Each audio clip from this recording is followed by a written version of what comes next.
Hello, everybody. Thank you so much for tuning in today. This is the Bodega Cat Book Club Financial Edition.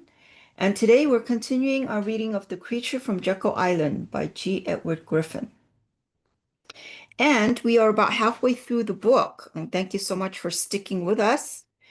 I hope you're enjoying it, reading all the history of the financial history of the United States, of the banking system and all that. And let me just move the camera in a little bit. If you have a book, you can follow with us there. If not, you can follow with us here on camera.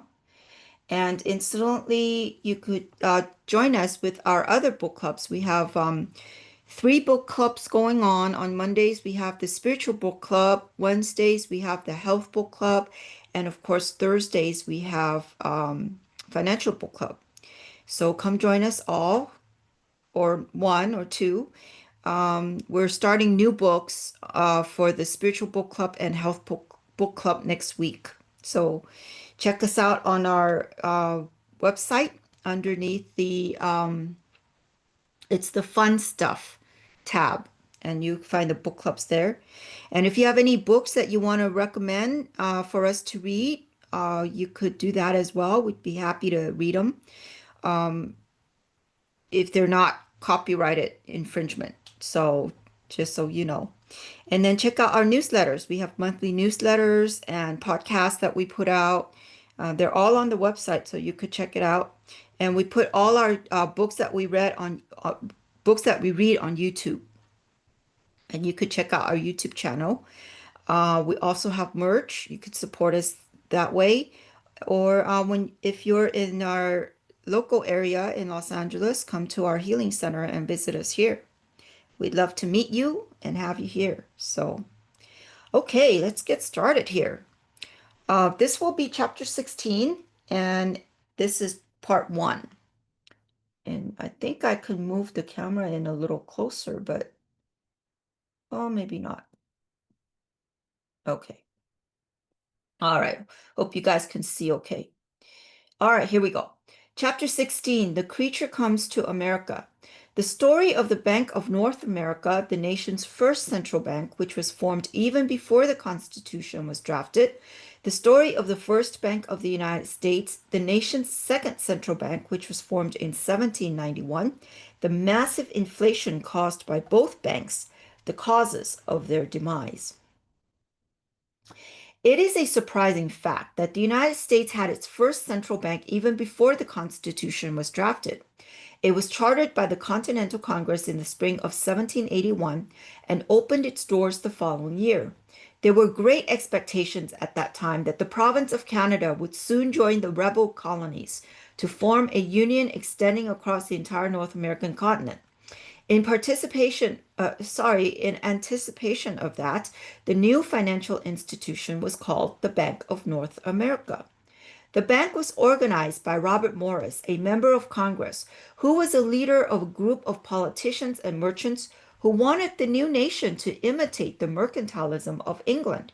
They wanted high taxes to support a powerful centralized government, high tariffs to subsidize domestic industry, a large army and navy, and the acquisition of colonial outposts to expand into foreign lands and markets. He was a wealthy Philadelphia merchant who had profited greatly from war contracts during the Revolution. He had carefully studied the secret science of money, and by 1781 was widely considered to be the financial wizard of Congress. The Bank of North America was modeled closely after the Bank of England. Following the practice of fractional reserve, it was allowed to issue paper promissory notes in excess of actual deposits. But since some gold and silver had to be held in the vault, there were definite limits to how far that process could go. Banknotes were not forced on the people as legal tender for all debts, public and private, but the government did agree to accept them at their face value in payment of all taxes and duties, which made them as good as gold for that specific purpose. Furthermore, unlike the central banks of today, the Bank of North America was not given the power to directly issue the nation's money. Functioned as a central bank, On the other hand, the bank was given the right of monopoly in its field, which means there were no other banknotes allowed to circulate in competition. This, plus the fact that they were accepted at face value in payment of all federal and state taxes, plus the further fact that the federal government did not at that time have a functioning money of its own, made these banknotes attractive for use as a circulating medium of exchange. The intended result was that the bank's paper would be accepted as money, which for a while it was. Furthermore, the bank was made the official depository for all federal funds, and it almost immediately lent 1.2 million to the government, much of which was created out of nothing for that purpose. So, in spite of the limitations placed upon the bank, and in spite of the fact that it was essentially a private institution, it was intended to be, and in fact did function as a central bank. The Bank of North America was fraudulent from the very start. The charter required that private investors provide $400,000 for the initial subscription. When Morris was unable to raise that money, he used his political influence to make up the shortfall out of government funds. In a maneuver that was nothing less than legalized embezzlement, he took the gold that had been lent to the United States from France and had it deposited in the bank. Then, using this as a fractional reserve base, he simply created the money that was needed for the subscription and lent it to himself and his associates. Such is the power of the secret science. And that was from C. Murray and Rothbard, Conceived in Liberty, the Revolutionary War, 1775 to 1784, New Rochelle, New York, Arlington House, 1979, volume 9. Is it 9? Oh boy.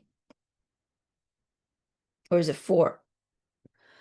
I need more coffee this morning. I don't remember my Roman numerology. I think it's 4. Anyways, page 392. Okay. It is hard to reconcile the fact that the same men who adopted the brilliant monetary restraints of the Constitution a few years later would have allowed the Bank of North America to exist. It must be remembered, however, that the war was still in progress when the charter was issued, and even the wisest of statesmen were often obliged to follow expediency in such times. One also must conclude that while the founding fathers were wise on the nature of fiat money created by the government's printing press, they had not yet had extensive experience with the same mechanism hidden behind the obscurities of fractional reserve banking. In any event, the bank was not to have its charter renewed by Congress, and it did not survive beyond the end of the war. Murray Rothbard details its demise. Despite the monopoly privileges conferred upon the Bank of North America and its nominal redeemability in specie, the market's lack of confidence in the inflated notes led to their depreciation outside the bank's home base in Philadelphia. The bank even tried to bolster the value of its notes by hiring people to urge redeemers of its notes not to insist on specie, a move scarcely calculated to improve the long-run confidence in the bank. After a year of operation, Morris's political power slipped, and he moved quickly to shift the Bank of North America from a central bank to a purely commercial bank chartered by the state of Pennsylvania. By the end of 1783, the first experiment with the central bank in the United States had ended. And that was from Rothbard Mystery, page 194 to 195. A fitting epilogue to the story was written 200 years later, when in 1980, the first Pennsylvania Bank of Philadelphia, the quote oldest bank in the nation, was bailed out by the FDIC. An end run around the Constitution. It will be recalled that after the Bank of North America was terminated and after the Constitutional Convention closed the door on paper money, the United States enjoyed a period of unparalleled economic growth and prosperity. But While the door may have been closed, the window was still open. Congress was denied the power to print money, but it was not denied the power to borrow it. In the vocabulary of the common man, to borrow is to accept a loan of something that already exists. He is confused, therefore, when the banker issues money out of nothing and then says he is lending it. He appears to be lending, but in reality, he is creating. Then, as now, the mysteries of banking vocabulary were not revealed to the average man, and it was difficult to understand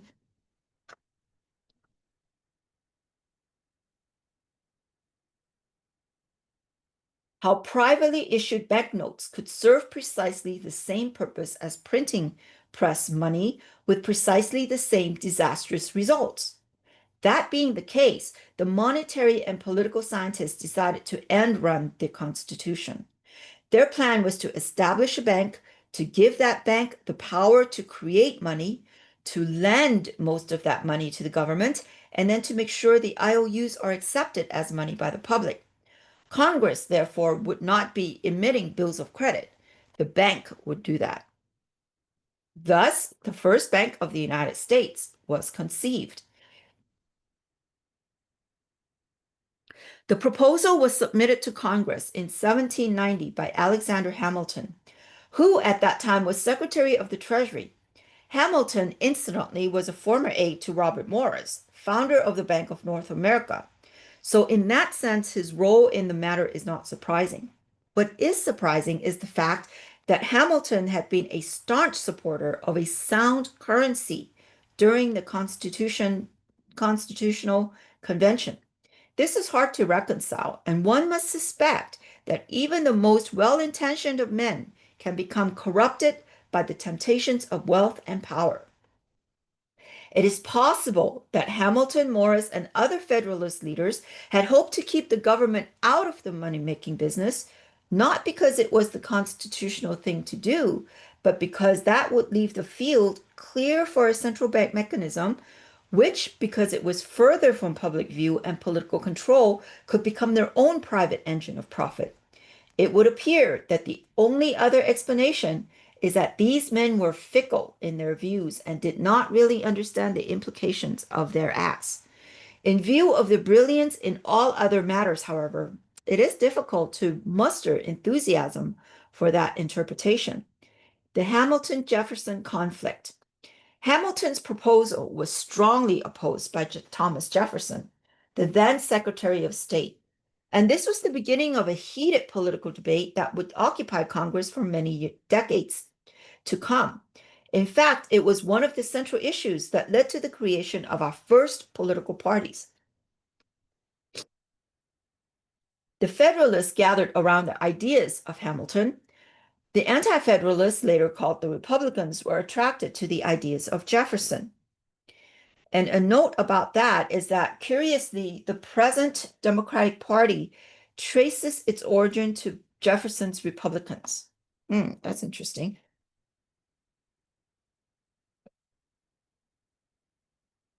Okay.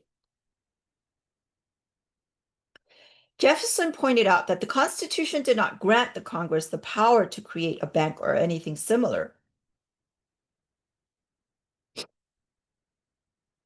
That means such power is reserved to the states or to the people. In a rebuttal to Hamilton's proposal, he said, quote, to take a single step beyond the boundaries thus specially drawn around the powers of Congress is to take possession of a boundless field of power, no longer susceptible of any definition.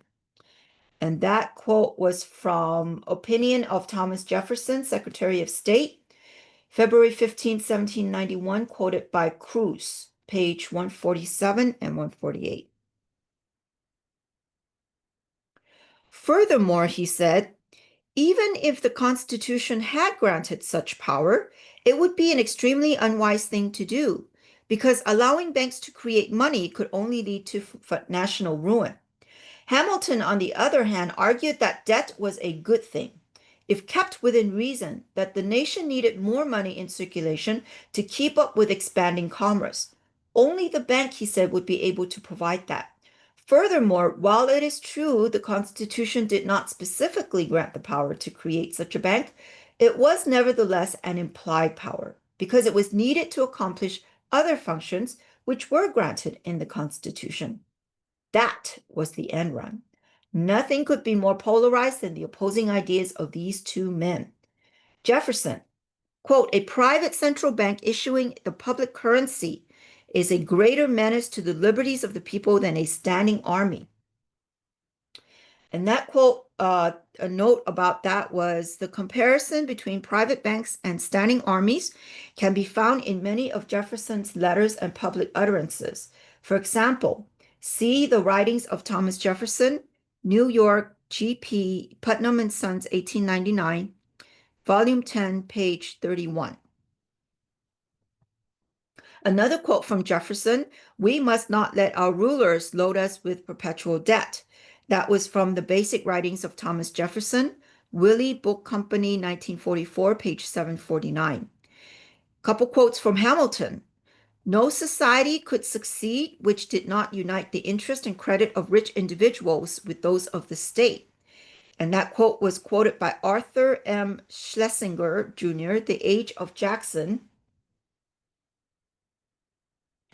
New York Mentor Books, 1945, page 6 and 7. And another quote from Hamilton, a national debt, if it is not excessive, will be to us a national blessing. And that quote was written on April 30th, 1781 to his mentor, Robert Morris, quoted by John H. Macken, The Global Debt Crisis, America's Growing Involvement, New York Basic Books, 1984, page 246. America's second central bank is created. After a year of intense debate, Hamilton's views prevailed, and in 1791, Congress granted a 20-year charter to the Bank of the United States. It was modeled closely after the Bank of England, which means it was almost an exact replica of the previous Bank of North America. In fact, as evidence of continuity with the past, the president of the new bank was Thomas Willing, the same man who had been a partner of Robert Morris and president of the old bank. And a footnote about that was, it is interesting to note that as a member of the Continental Congress, Willing had been one of those who voted against the Declaration of Independence.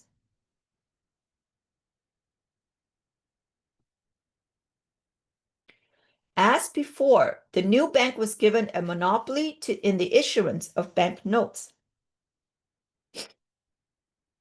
Once again, these notes were not forced on the people as legal tender for private debts and contracts, but they were legal tender at face value for all debts to the government in the form of taxes and duties, which made them attractive for use as common money. And once again, the bank was made the official depository of all federal funds. The charter specified that the bank was required at all times to redeem its notes in gold or silver specie upon demand by the depositor. That was an admirable provision, but since the bank was not also required to keep specie in its vaults in the full amount of its note obligations, it was a mathematical impossibility to uphold.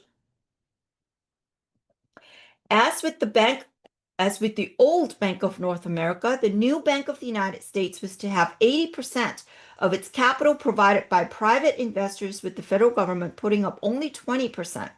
This was a mere bookkeeping sleight of hand, however, because it had been prearranged for the bank to immediately lend back to the federal government exactly that same amount.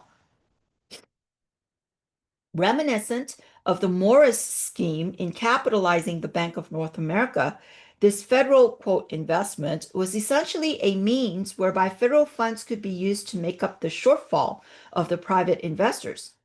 Quote, call it by what name you please, said Jefferson. This was not a loan or investment, but an outright gift. And he was certainly right. The bank was able to open its doors with less than 9% of the private capital required by its charters. The total capitalization was specified at $10 million, which means that $8 million was to come from private stockholders. However, as John Kenneth Galbraith wryly observed, quote, numerous thrifty participants confined themselves to a modest down payment, and the bank began operations on around $675,000 in hard cash. And that quote was from Galbraith, page 72. The creature comes from Europe. Who were these private investors? Their names do not appear in the published literature, but we can be certain they included congressmen and senators and their associates who engineered the charter. But there is an interesting line in Galbraith's text that hints at another dimension to the composition of this group. On page 72 of Money, Once It Came, Where It Went, he states matter-of-factly, quote, foreigners could own shares, but not vote them. What a story is hidden behind that innocuous statement. The blunt reality is that the Rothschild banking dynasty in Europe was the dominant force, both financially and politically. In the formation of the Bank of the United States, biographer Derek Wilson explains, over the years since N.M. Rothschild, the Manchester textile manufacturer, had bought cotton from the southern states, Rothschilds had developed heavy American commitments. Nathan had made loans to various states of the Union, had been for a time, the official European banker for the United States government, and was a pledged supporter of the Bank of the United States. And that quote was from Derek Wilson, page 178. Gustavus Myers, in his History of the Great American Fortunes, is more pointed. He says, under the surface, the Rothschilds long had a powerful influence in indicating American financial laws. The law records show that they were the power in the old Bank of the United States. And that quote was from Gustavus Myers' History of the Great American Fortunes, New York Random House, 1936, page 556. The Rothschilds, therefore, were not merely investors, nor just an important power. They were the power behind the Bank of the United States. The significance of the Rothschild power in American finance and politics was the subject of extensive comment in a previous section, so there is no need to cover that ground again. It is important here, however, to at least make a mental note of the fact that the creature from Jekyll Island is descended from a species that is not native to this land. Inflation all over again. From the beginning, the primary purpose of the bank was to create money for the federal government. Money for the private sector was strictly secondary. This was made clear by the fact that the maximum rate of interest was allowed to charge was 6%. That made it impractical to make loans to anyone except the federal government and a few large prime rate borrowers.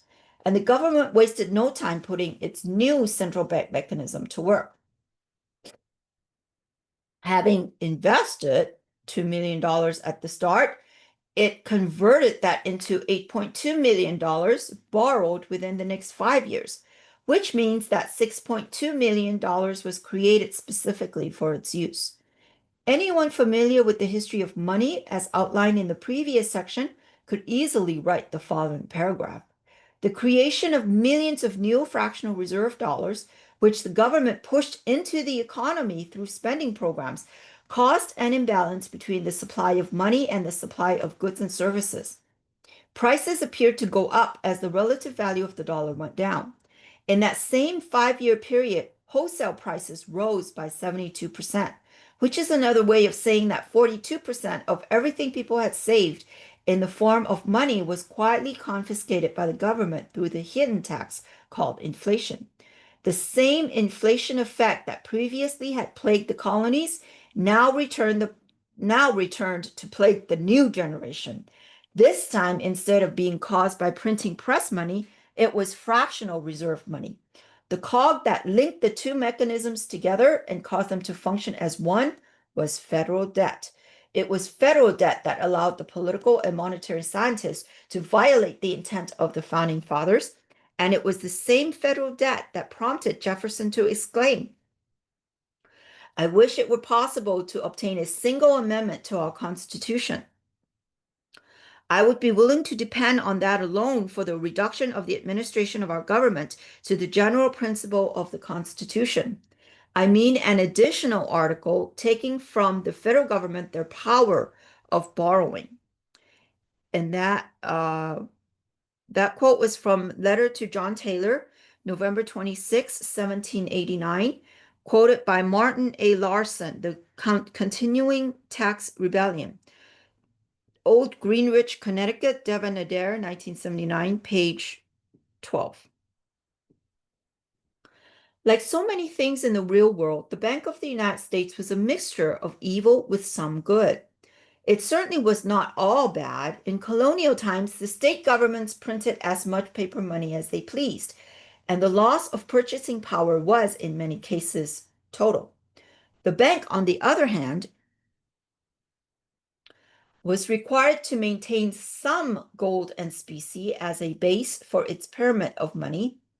Even though it was an inverted pyramid with reserves being smaller than the quantity of banknotes, it still represented a boundary to just how far the money supply could be expanded. And that was good.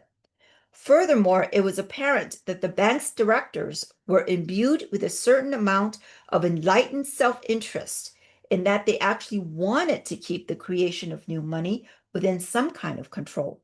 They could profit from the central bank mechanism only so long as the economy as a whole was productive enough to support it.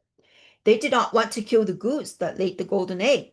So, like their counterparts in the Federal Reserve System of our modern day, they spoke the language of restraint and, in a few instances, even acted with restraint as well. Wow, how interesting. Well, I hope you enjoyed that, and we'll continue our reading next time. And in the meantime, like I said, check out our other book clubs, newsletter, podcasts, merch, YouTube, all the good stuff. I'll put all that in the description box below. And I hope you guys all have a great day, and we will see you next week. Okay, bye-bye now.